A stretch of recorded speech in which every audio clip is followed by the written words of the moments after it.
Sometimes life is just as unpredictable as death is. Can you avoid the inevitable? Are you afraid of what you can't control? Is it life that you're afraid of, or is it death? Knowing when, where, and how death will stumble upon your way, will this knowledge suit you? Hi guys, how are you feeling today? I hope you're in the mood for a topic that we rarely talk about. Here at your disposal is the short report on death.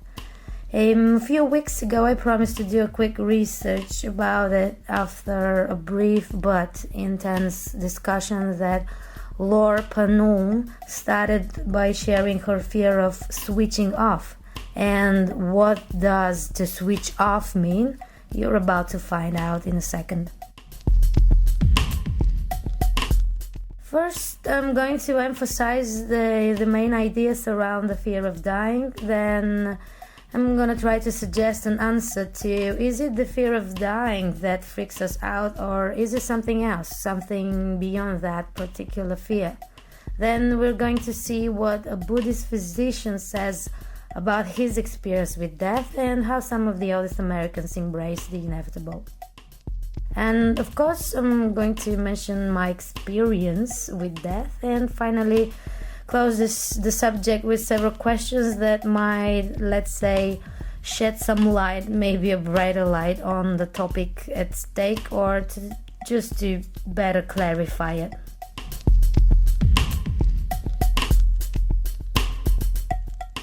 A few weeks ago, R.I.P shared with us her fear of death. I'm going to quickly remind you what exactly she confessed. I want to be brave and stop being afraid. What scares me the most is not death in particular, but it's the very moment of dying. May it take 1 second, 1 hour, or 1 year. The heart stops, we lose consciousness. Now, to me and perhaps to many of you, it is natural for this topic to give you the heebie-jeebies. But before I start analyzing the fear of death, I shall mention something really important. Lore does not believe in the existence of the soul. She believes in energy and physical matters. But why do you need to keep that in mind? Well, first, our system of beliefs plays a crucial role in what makes sense to us, why we disagree with the arguments others use to defend the same statements we defend. And second, a system of beliefs is an intrinsic part of our existence, as it is the reason why we attach meaning to our lives. Therefore, as lore does not believe in the existence of the soul, then if you and I hold the belief of the existence of the soul, this will not give plausible answers relevant to lore's system of beliefs. And also, other members showed apprehension and subjects concerning our consciousness, the fear of pain itself, the unexpected tranquility that accompanies the moment of dying were discussed as well. Some of you posed worth to reflect on questions such as, for example, Garrett asked what is it that dies? What is consciousness, and where is it located? And also, is it the pain that we are afraid of, or is it something else? In Lore's case, it is not the fear of the pain, but the passage from being here and not being. Letting go is hard because we don't know what it is like to switch off. Now, before I delve into details about death, I want to remind you what Alex, another member of this community and also a very good friend of mine, says about dying. And I'm sure some of you will relate to it. So Alex shares more or less the same view as Lore does. She fears letting go of life and describes the feeling as intense. I prefer to read how exactly she feels about it. And here it is.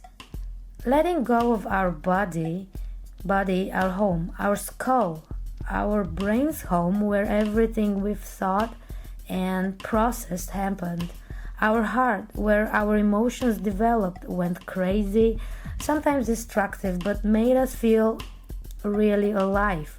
Our senses, the tools we use to interpret everything we feel. We don't say goodbye to planet Earth, our home on a macro scale, because when we die, our bodies go through a chemical transformation and we go back to dust, soil, and I think that this is a beautiful way of going back to where it all started. We go from being a human being with an articulated language system interacting with others, had ideologies, beliefs, convictions and tools to act and transform their environment to being dust, soil. And something similar happens when we say goodbye to our people, one of the most precious treasures of life. When we die, the interactions transform. With our people, from having vivid, intense interactions with or as a parent, a friend, lover, comrade, teacher, brother, or whatever relationship that might be important to you, we end up creating memories. Now, as you can see, Alex and perhaps some of you feel a profound attachment to their, I will call them, earthly experiences with other people. In other words, Alex feels life's vibrations with all her being. Now let's see some other people's cases.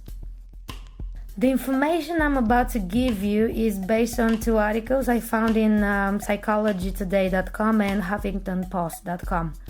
The first case is of Alex Lickman, a physician and also Buddhist. In 2007, Dr. Lickman faces his first experience with death.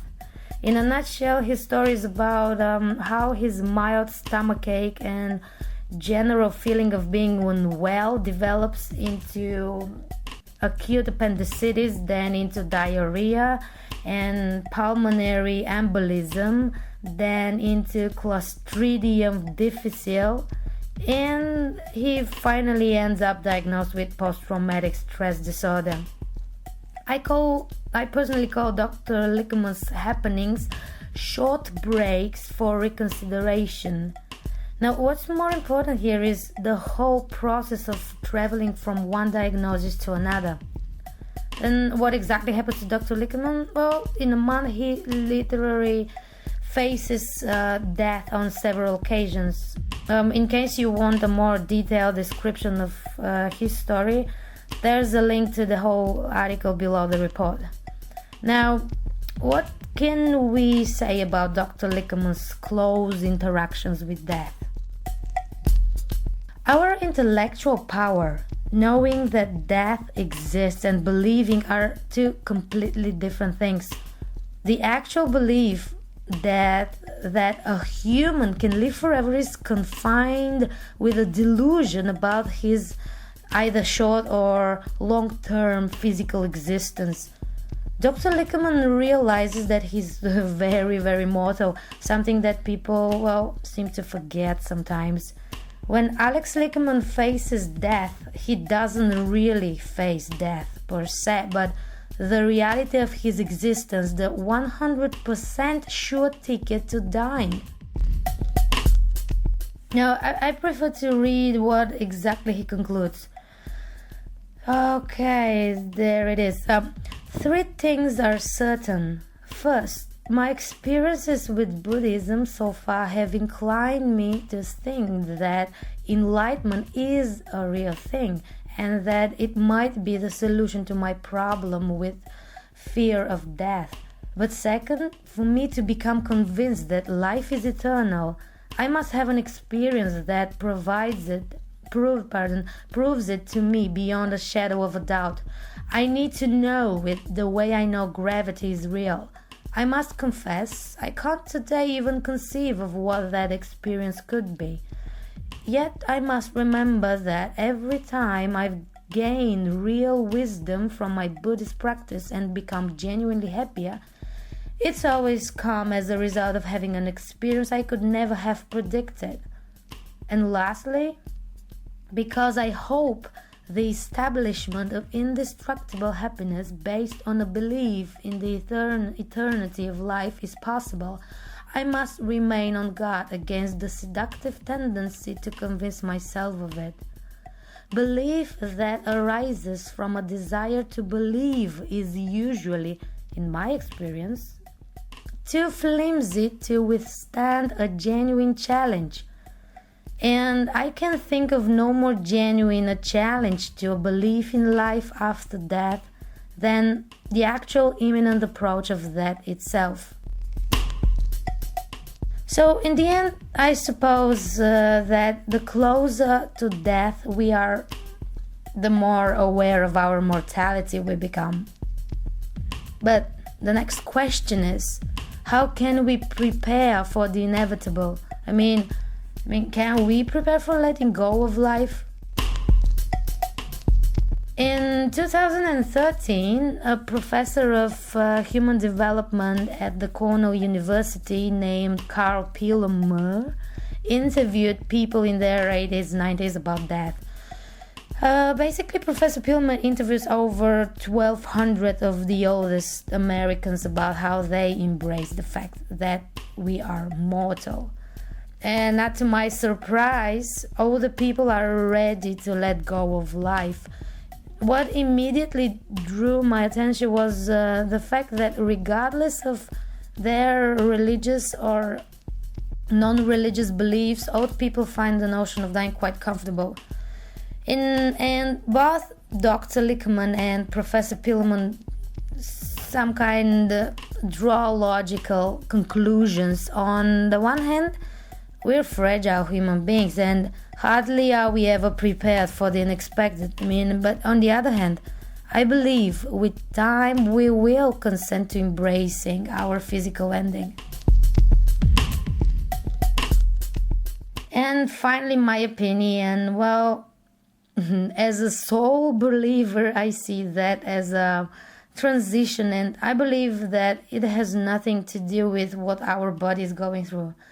I also believe that we are conscious when we are dying, and that's why, as I mentioned a few weeks ago, I said that we voluntarily consent to the moment of dying before it happens.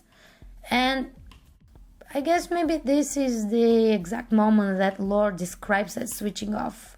But I neither claim truthfulness nor falsehood of my beliefs. I simply believe this is to be true for me. And to be honest, I really don't remember the moment of switching off when it happened to me in 1998 when I had a car accident. I only remember the switching on. Most of you, I guess, have already heard about my rendezvous avec la mort. And I describe that experience as a short departure from my body. And this is what happened, actually. I literally saw myself lying on the ground. My brother was standing on the train rails, scared to death, and there were a bunch of people trying to get me back to life. The next thing I remember is the taste of sand in my mouth. I was told that I collapsed and swallowed my tongue, and there was foam coming out of my mouth. And after that, I heard a male's voice shouting, "Bring water, bring water." So, but you don't need to know what happened after the car accident. I can only tell you that I don't have many clear memories about my life before I turned 14. I can't say that I feared letting go of life. Maybe because I didn't expect to get so close to death. I don't know. And whatever I may say might be irrelevant to you and the way you feel life and fear death or letting go of life. I don't know. But let me tell you something else. Right there, where everything happened literally in seconds, I didn't feel anything. There was no pain. I could neither see nor hear what was happening. It was a scene from a movie. A scene you barely think you can ever find yourself at. I was alive when I sat at the back seat of the car of that basketball coach with one of my arms holding the other, and when I realized I had broken my collarbone, and when I saw the wounds on my skin and my torn clothes. And I simply concluded that pain is a reliable indicator that I am very much alive. In other words, it was painful while I was coming back to life. Now, how can we summarize it? Well, sometimes I believe that it's life that we are afraid of, not death. Like it or not, that is just there, and sooner or later we will have to embrace it. But life is just as unpredictable as death is. What matters most here for you is to answer to what your system of beliefs can do to console you when you reach that point, when you get closer to death. Of course, in case you can assume or, let's say, predict it somehow. And then how does your system of beliefs prepare you for the inevitable?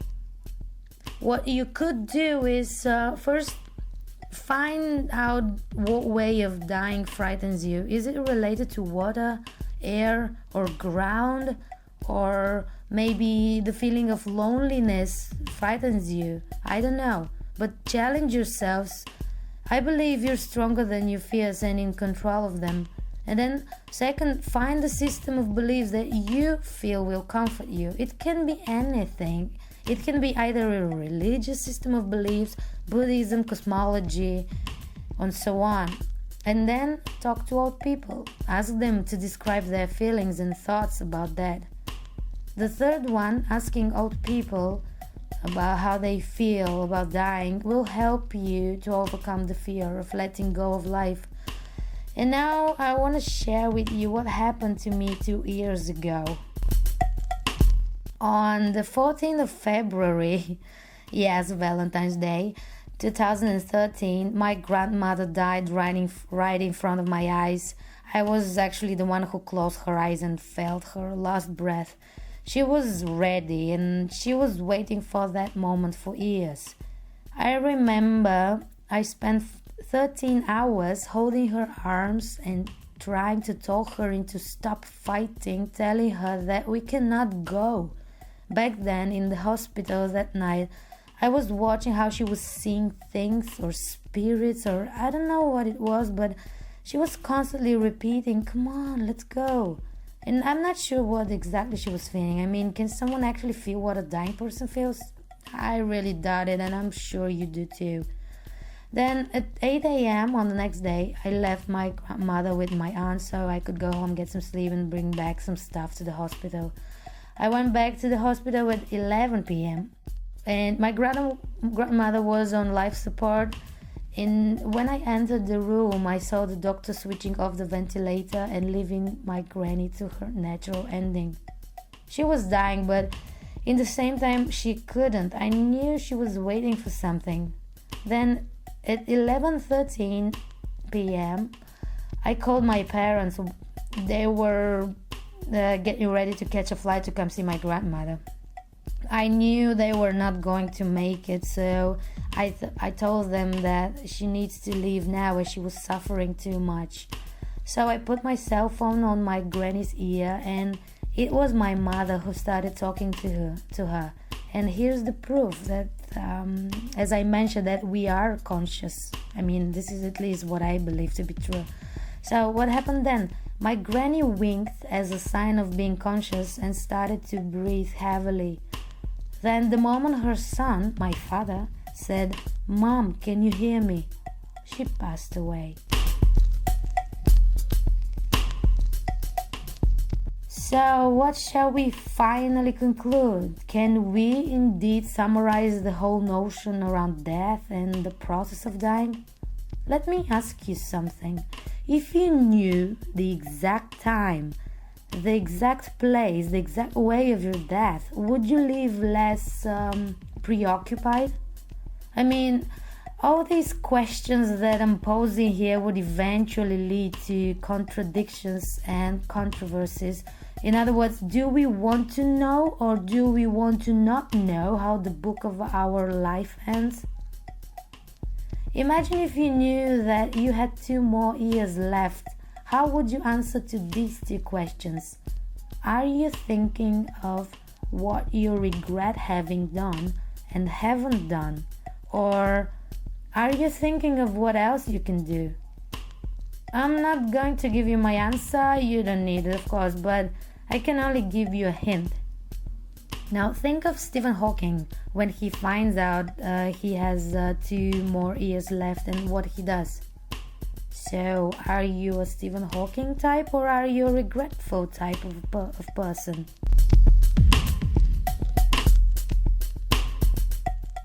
Feel free to leave a comment or elaborate on the topic. Now enjoy yourselves and come on, don't postpone living life for a better day. Life is happening right now. It's yours. Take it.